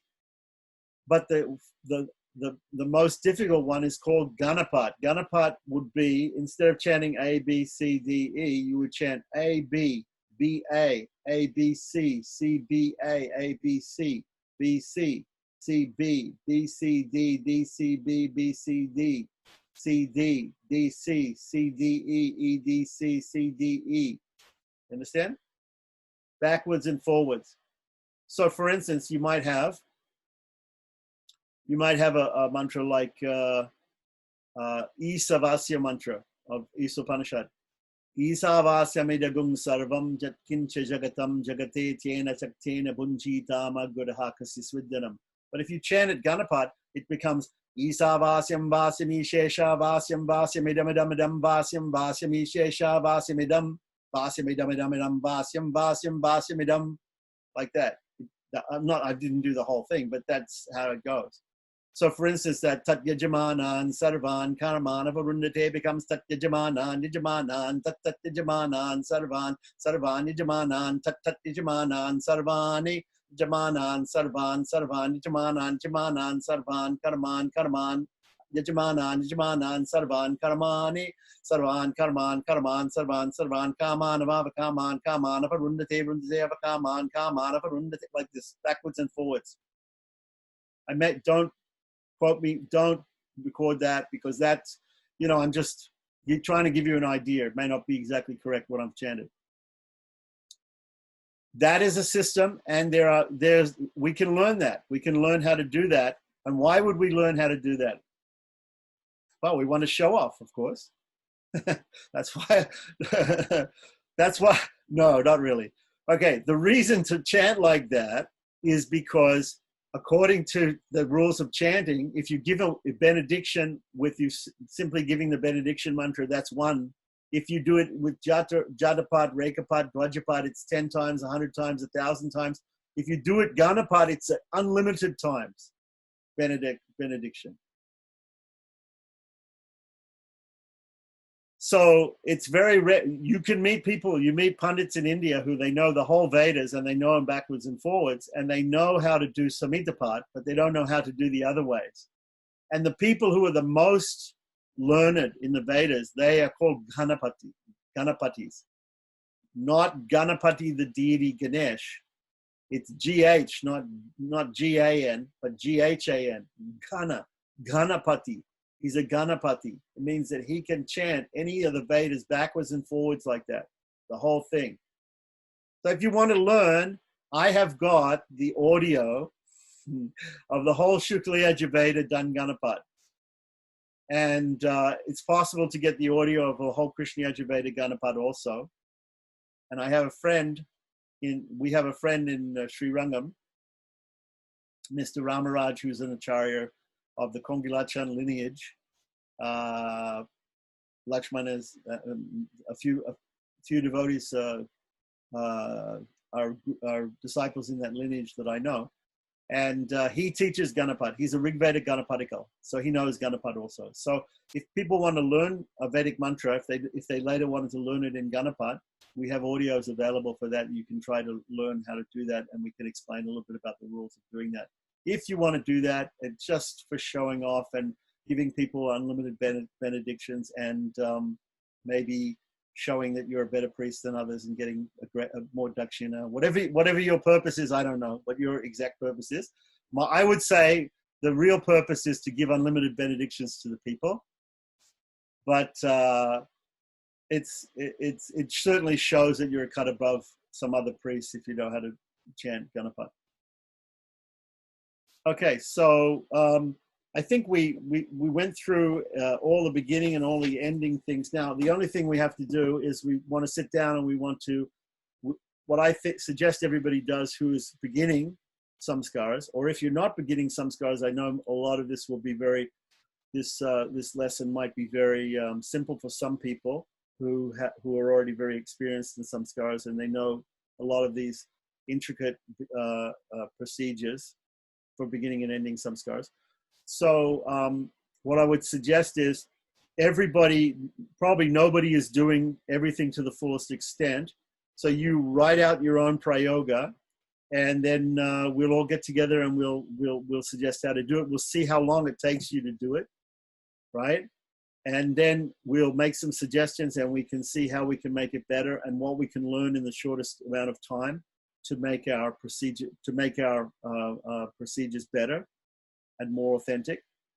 And in this way, we can learn and we can go from step to step, and with the ultimate aim of being able to do more complex ceremonies in a shorter amount of time, but still maintaining some decorum, you know, because if you just rush through ceremonies, also people don't like that. You have, you know, it's a solemn occasion. We're trying to do something spiritual. We shouldn't just rush through that. It's just like, it's like when we see people, you know, rushing to finish their rounds of chanting their japa, you know, they think, well, what kind of, you know, what's the quality of that? What's the quality of that? So we want quality and we also want quantity. We want both, but we don't want to sacrifice quality for quantity. So when we're performing a ceremony like that, we have to know our limitations in times of, in our own limitations in what we know, the limitations of the people in terms of their concentration, their attention span, and the limitations of the time and place and circumstance, and the limitations that we place upon ourselves of the ceremony. We have to limit certain parts of it so that we emphasize the main part of the ceremony, so that people get the most out of the ceremony, because it's not only the actual performance of the rituals, which is important according to the scriptures, but it's also the psychological and effect that it has upon people. That if it's done in a very conscientious way, and in a way which helps us to remember Krishna, and just chanting and very quickly blah blah blah blah blah like this by rote. There's lots of priests that can do that in India, and maybe we have to cut it even shorter, because maybe in between some of the mantras we have to explain what the mantras mean, and that makes it so much more meaningful for people. So if there are people in India, they go to the wedding and they know what the 7 steps mean. They know what going around the fire means. They know what the Mangal Sutra means. They know what giving away the bride is. They know all those things. But the Westerners who go there, they don't know that. So, you know, or if you perform a ceremony for people who don't have these ceremonies in their tradition, in their family tradition, they don't know all the meaning, the inner meaning. So it's good to know the inner meanings and to be able to communicate those with people too, as long as we actually finish the ceremony on time. So we may have to cut down for that as well, cut down some of the actual rituals.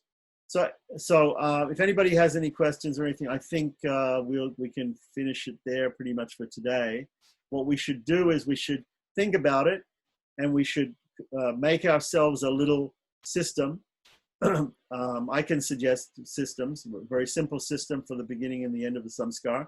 The middle of the samskara we can take from as far as possible, we should try to take from the books like Satkriya Sar, or from Apastamba or Bodhayana, where, you know, the actual sutras that the people use, and then we should try to put it all together and make a ritual performance out of it, which at the same time is not going to take forever, but is also going to be within the time limits and also satisfy the people and also be authentic, and give us the right mood while doing it. And putting that all together, that'll be the best ceremony.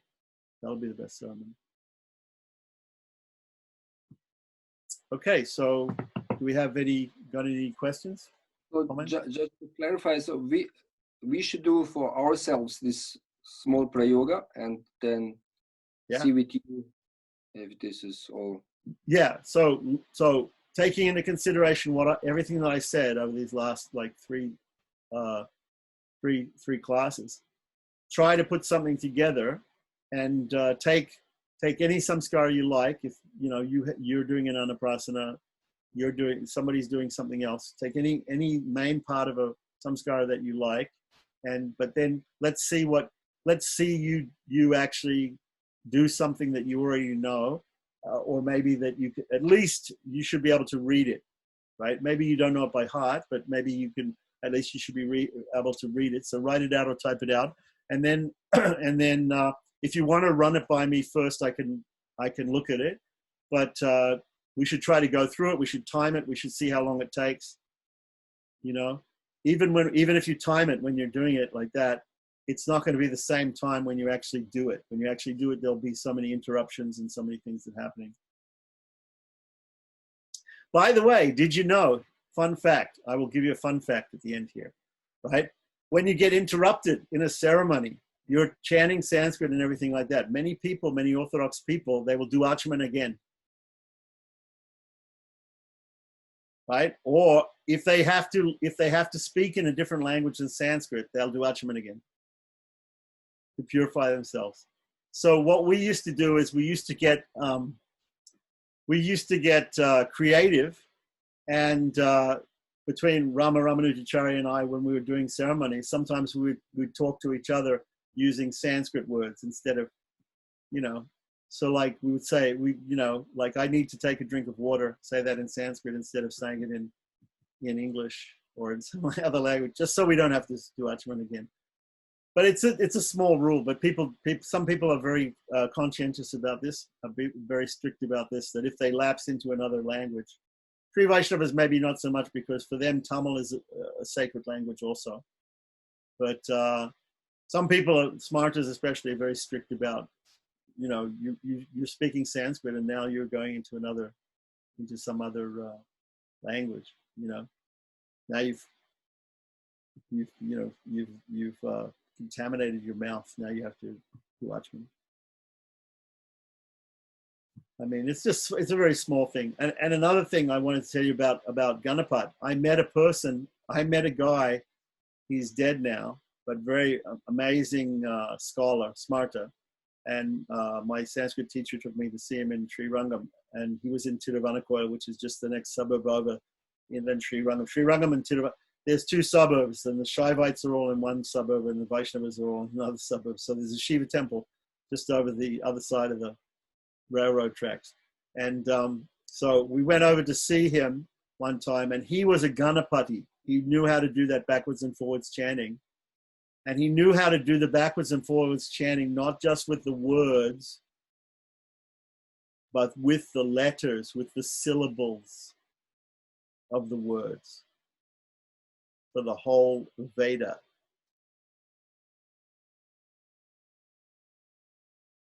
And I actually have a recording of the guy somewhere doing it. And it just not only blew my mind, not only amazed me, amazed my Sanskrit professor, who was a Sanskrit professor for 40 years, 50 years in Trichy. He had never, it just completely blew us away, the ability of this guy to know every syllable in the Veda backwards and forwards. Unbelievable. So you meet such people very rarely. You meet such people, and if you do meet them, please capture them in some way, because they're very few and far between these days, and a lot of this knowledge is being lost, and that is the raison d'etre, the actual purpose of being a Brahmin, is to preserve this knowledge. So that should also be foremost in our minds, that even if everybody in India forgets about this, we should try to preserve it.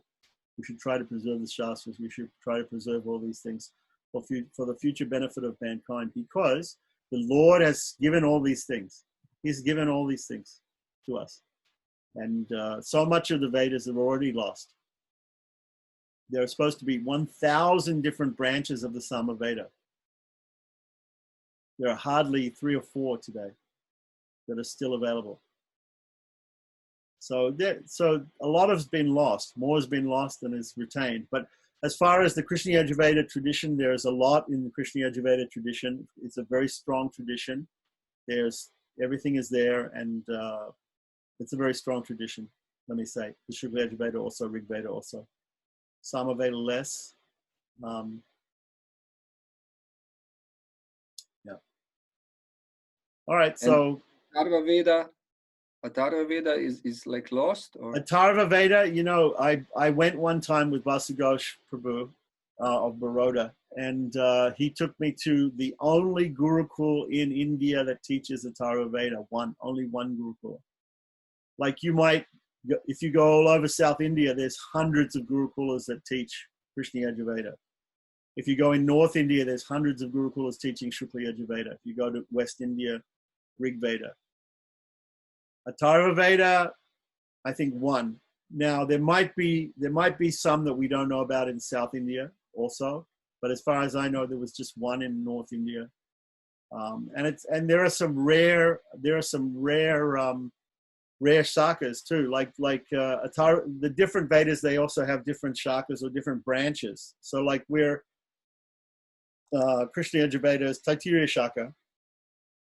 Shukla Yajurveda has 2. Like in Shukla Yajurveda in North India, you have the Madhyanas, the Vajrasanayis. They have a Shukla Yajurveda. Shukla Yajurveda, Madhyandina Shaka. And then down in South India, they have one called Kanva Shaka. Kanva branch and Madhyandina branch, and it's different pronunciation. So in South, I have video of the Gurukul of the Kamkodipitam Shankaracharya in Kanchi. He has a Gurukula where they teach Shukla Yajurveda in Kanchipuram, and it's Kanva Shaka. And I think I have video and audio of them chanting Upanishad. And then we can listen to the North Indian way they do it. It's a little different. But it's also Shukla Yajurveda. So just because it's Krishna Yajurveda doesn't necessarily mean it's the same. It's exactly the same Krishna Yajurveda. The particular type of Krishna Yajurveda that we're studying is Krishna Yajurveda Taittiriya Shaka, the Taittiriya branch. Taittiriya, anybody know what Taittiriya means? Somebody's saying yes. You know what it means. You don't know what it means. Okay. There's a Taittiriya Upanishad, there's a Taittiriya Aranyaka, there's a Taittiriya Brahmana, there's a Taittiriya Samhita. It's the black Yajurveda. Krishna Yajurveda, black Yajurveda, right? Why is it called Taittiriya Shaka Krishna Yajurveda? It's because the Yajurveda was spoken by Vedavyas to one of his. Vedavyas divided the Vedas. Originally, it was called Ekayana Veda. There was one Veda, and then it got divided into 4 by Vedavyas. He taught different disciples. Jaimini and different people were taught, and Yajnavalkya, I think, Yajnavalkya was taught the Yajurveda, but then he made an offense or something to his guru, and Vedavyas said, okay, whatever learning that I gave you, you have to give it back to me. So the story is that he had learned the Yajurveda, he vomited the Veda. So when he vomited the Veda, this is all an analogy, of course, he vomited the Veda, and then there were these little birds that came along, and they ate the vomit. Okay? And those birds are called titiri birds. And we have them here on Maui in Hawaii. The English name is a Franklin partridge. Okay, it's a type of bird. It looks like a dove or something, It's a type of bird. I saw it in Germany recently. You have it too. Okay, we have here on Maui. We have the special Krishnarjuna deers for the deer skins, given to us by the Maharaj of Mysore to the King of Hawaii. We have those deer here. They run wild, the black spotted deer, right? And we have also got the titiri, the Krishna Yajurveda birds. We have everything here. We don't need India anymore. We've got all the auspicious things here, and and we are the highest mountains in the world if you measure them from the sea floor, right? And we have we're like the 7 hills of Tirupati, although some people say there's 8 islands, but there is 7 islands. So some people think of Hawaii as like a new Tirupati because it's like 7 hills coming out of the ocean. Okay, so yeah. Anyway, so the titiri birds are here. They're also here. So okay. So what does that mean? Actually, that's all analogy and a story and everything like that. What does it mean practically? Practically, it means mangoes. Yes, we have mangoes. We have mangoes. We have so many mangoes, right? In Sri Rangam, it's famous for mangoes too. They have a special mango called Imam Pasand in Sri Rangam. So you know what an imam is, right? An imam is a high priest in the Muslim religion, Islam, right? Pasand means pleasure, right? So they call this mango Imam Pasand because the Gulf countries buy them all by the ton. They're buying them from Sri Rangam, this special mango that the Arabs love, right? They call it Imam Pasand. Anyway, so in mango season, they have piles of mangoes in Sri Rangam taller than the buildings. So they have so many mangoes. Similarly, in Hawaii, we also have mangoes, right? If you go out to Hana, which is a small remote town on the other side of the island of Maui, when people drive out there, the tourists drive out there. I used to go out there, and if you go in summertime, there's so many mango trees lining the streets, and the ripe mangoes are all falling on the road. You have to drive very carefully or you will skid on the mango juice on the road. That is not a story. That is a fact. That is an absolute fact of Maui, and you will never see anywhere in the world so many mangoes like that. So there's mango juice where you have to take the driving test. You have to be very careful not to skid on the mango juice because it's wetting the road. That's a fact. Okay, so anyway, yes, we do have mangoes. We do have mangoes. So many things we have from India, and we can also use those. So we have to. When I went to install Narasimha in Germany, I was asking Harikesh, what items do you have there for the worship of Narasimha? I said, I need all these different items to do the puja. And he said, okay, you make a list of things. So I said, well, like for instance, flowers are very important, and it was almost wintertime, so it wasn't winter. But it wasn't exactly the middle of summer. So I said to him, what kind of flowers do you have? Because it's nice to have flowers for the deities. And there's one whole chapter in Hari Bhakti Vilas is flowers. Out of 20 chapters, flowers are so important that there's a whole chapter just on flowers in Hari Bhakti Vilas, right? So I said to him, what kind of flowers can I get for the puja? And he said, well, we have cauliflowers.